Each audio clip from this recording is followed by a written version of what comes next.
The city of New Eden was a marvel of human ingenuity.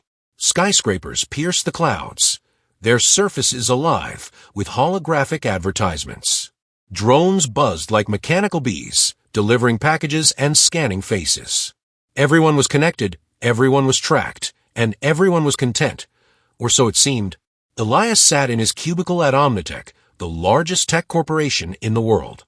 His fingers flew across the keyboard, coding algorithms for the company's latest project, the Unified Mark.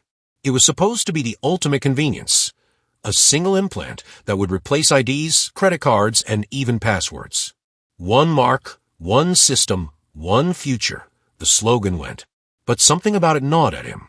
Late one night, while debugging a piece of code, Elias stumbled upon a hidden file. It was encrypted, but his curiosity got the better of him. After hours of work, he cracked it open. What he found made his blood run cold. The file contained detailed plans for the Mark's secondary function, a neural interface designed to monitor thoughts and emotions. It wasn't just about convenience, it was about control. Elias leaned back in his chair, his mind racing. He thought about the protests he'd seen on the news, the people who claimed the mark was the mark of the beast from the Bible. He dismissed them as conspiracy theorists, but now, as if on cue, his screen flickered. A message appeared, unbidden. You've seen the truth. If you want to know more, come to the old church on 5th and Elm. Midnight. Elias hesitated. He wasn't a religious man, but something about the message felt urgent. He glanced at the clock. It was 11:30 p.m. He grabbed his coat and headed out into the neon-lit streets, unaware that his life was about to change forever. The old church on 5th and Elm was a relic of a bygone era, its stone walls weathered and its stained glass windows dark. Elias pushed open the heavy wooden door, the creak echoing through the empty nave. Inside, a small group of people stood in a circle, their faces illuminated by the soft glow of candles. "We've been expecting you," said a woman with piercing green eyes. She introduced herself as Anna, the leader of the group. Elias hesitated. "Who are you people?" "We're the Awakened," Anna replied. "And you've stumbled upon something far bigger than you realize." The group gathered around a table where a holographic map of New Eden flickered. Anna explained that the Unified Mark was just the tip of the iceberg. The real danger, she said, was the system behind it, a global network designed to enslave humanity, not through chains, but through the mind. "It's the mark of the beast," Anna said solemnly. "The Bible warned us about this. Those who take the mark will be lost." Elias frowned. "I'm not religious. This sounds like a conspiracy theory." A man stepped forward, his presence calm and commanding. He was Mr. Theo, a scholar of ancient traditions. "The mark isn't just a physical implant, Elias. It's a symbol. It represents humanity's surrender to materialism, to the illusion of separation from the divine." Elias raised an eyebrow. "What do you mean?" Theo smiled. "The number 666, the mark of the beast, isn't just a random number. In Gnostic teachings, it represents the trinity of material world, body, mind, and emotions, disconnected from spirit. It's the number of the ego, of the false self, that keeps us trapped in illusion." Another member of the group, a young woman named Luna, chimed in. "And it's not just about the mark itself. It's about the frequency it creates, a low vibration of fear, control, and separation. The system wants us to stay in that vibration because it's easier to control us that way." Elias felt a chill run down his spine. He thought about the neural interface he'd discovered, the way it was designed to monitor thoughts and emotions. Was it really just about control, or was it something deeper, something spiritual? Anna placed a hand on his shoulder. "You have a choice, Elias. You can go back to your life, pretend you never saw this. Or you can join us and fight for something greater." Elias looked around the room, at the faces of the Awakened. They were ordinary people, teachers, artists, engineers, but there was something in their eyes, a fire that he couldn't ignore. "What do I need to do?" he asked. Anna smiled. "First, you need to understand the true nature of the mark, and then you need to awaken." Elias sat cross-legged on the floor of the church, His eyes closed as Mr. Theo guided him through a meditation. The room was silent, except for the soft hum of the city outside. Breathe deeply, Theo instructed. Feel the air filling your lungs, then slowly release it. Let go of your thoughts, your fears, your doubts. Just be. Elias tried to focus, but his mind was a whirlwind. Images of the unified mark, the hidden files, and the awakened flashed through his thoughts. He felt a knot of anxiety in his chest. I can't do this, he muttered, opening his eyes. Theo smiled gently. The first step is always the hardest. But remember, the mark isn't just out there. It's in here.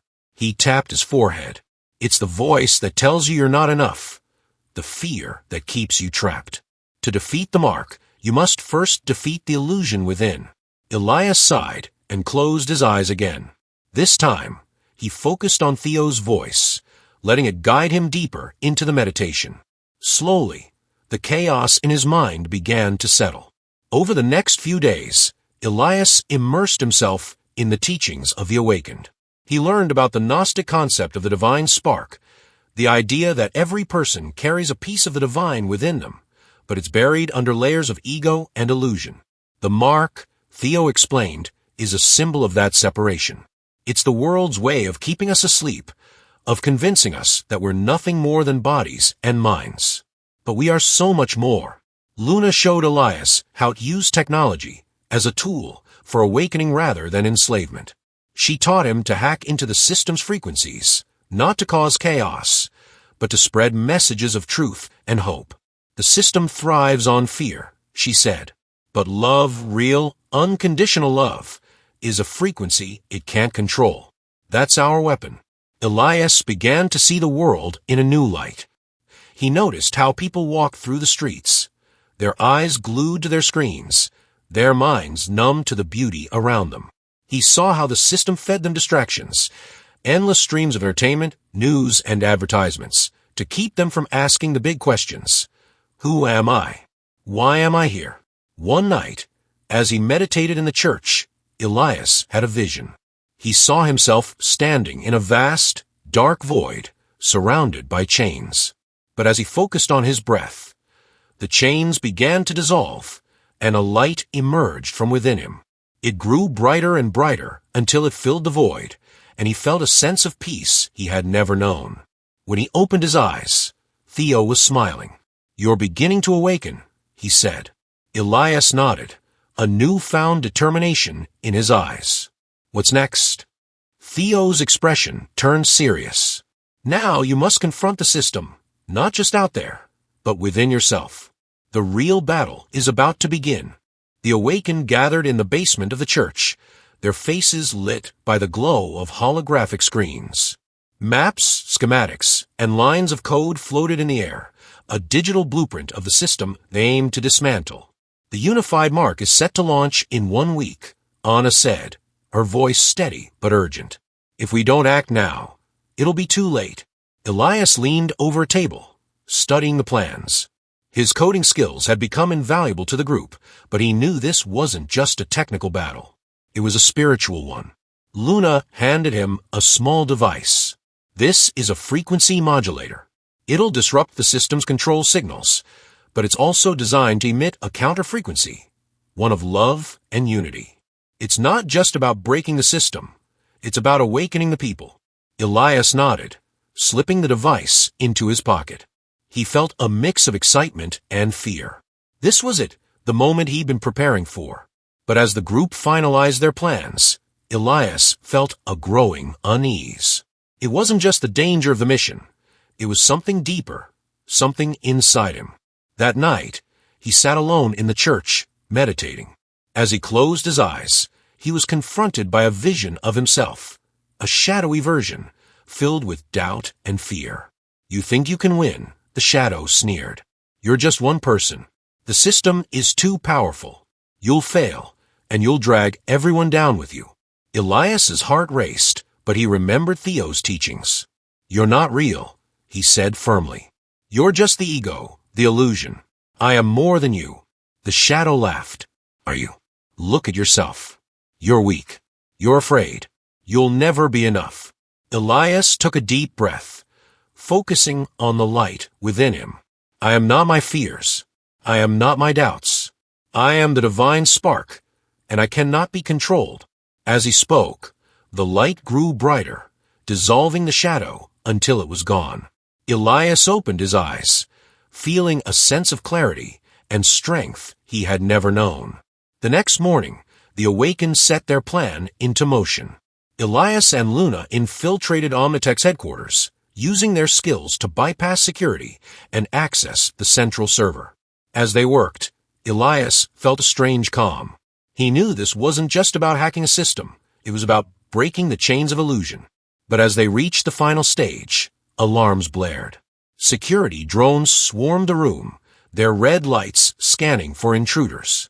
We've been compromised, Luna shouted. Elias's heart pounded, but he remembered his vision. He activated the frequency modulator, sending out a wave of energy that disrupted the drones. The room fell silent, but he knew they didn't have much time. Do it, Luna urged. Elias typed the final command, uploading the counter frequency into the system.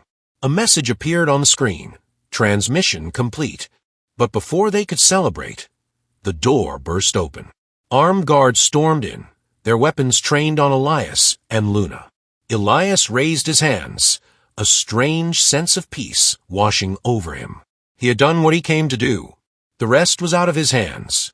The guards dragged Elias and Luna through the sterile halls of Omnitech, their faces grim. Elias's mind raced, but he clung to the peace he had found in his meditation. He had done what he came to do. The rest was in the hands of something greater. They were thrown into a cold, windowless room, the door slamming shut behind them. Luna looked at Elias, her eyes wide with fear. What now? Elias took a deep breath. Now we wait. Hours passed, or maybe it was days. Time seemed to blur in the featureless room. Elias meditated, focusing on the light within him. He thought about the vision he had seen, the shadow he had overcome. He knew the real battle wasn't out there. It was in here. Finally, the door opened. A man in a sleek suit stepped in, his face unreadable. It was Victor Kane, the CEO of Omnitech. You've caused quite a disruption, Kane said, his voice calm but icy. Do you have any idea what you've done? Elias stood, meeting Kane's gaze. I've set people free. Kane laughed, a cold, hollow sound. Free. You think a little hack is enough to bring down the system? The unified mark will launch as planned. People will accept it because they want convenience, security, comfort. They don't want freedom. They're afraid of it. Elias shook his head. You're wrong. People are waking up. They're starting to see the truth. Kane's smile faded. And what truth is that? That we're more than just bodies and minds, Elias said. We're divine beings, and no system can control us if we remember who we are. Kane stared at him for a long moment, then turned to leave. We'll see. As the door closed, Elias felt a strange sense of hope. He didn't know what would happen next, but he knew the seed had been planted. Days later, Elias and Luna were released. The official story was that they had been mistaken for corporate spies, but Elias knew the truth. Omnitech couldn't risk the publicity of a trial. As they stepped out into the sunlight, Elias saw something that made his heart soar. People were gathering in the streets, not in protest, but in celebration. They were sharing stories, connecting, laughing. The counter-frequency had worked, not by destroying the system, but by awakening something in the people. Anna and Theo approached, their faces glowing with pride. You did it, Anna said. Elias shook his head. We did it. All of us. Theo placed a hand on Elias's shoulder. The battle isn't over, you know.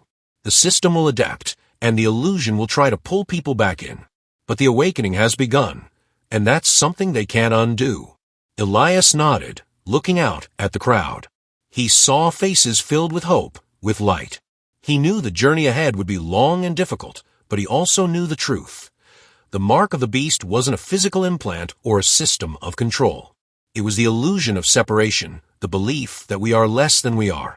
And that was an illusion that could be shattered. As the sun set over New Eden, Elias felt a deep sense of peace. He had found his purpose, not in fighting the system, but in awakening the divine spark within himself and others. The mark of the beast was here, but so was the light, and the light would always prevail.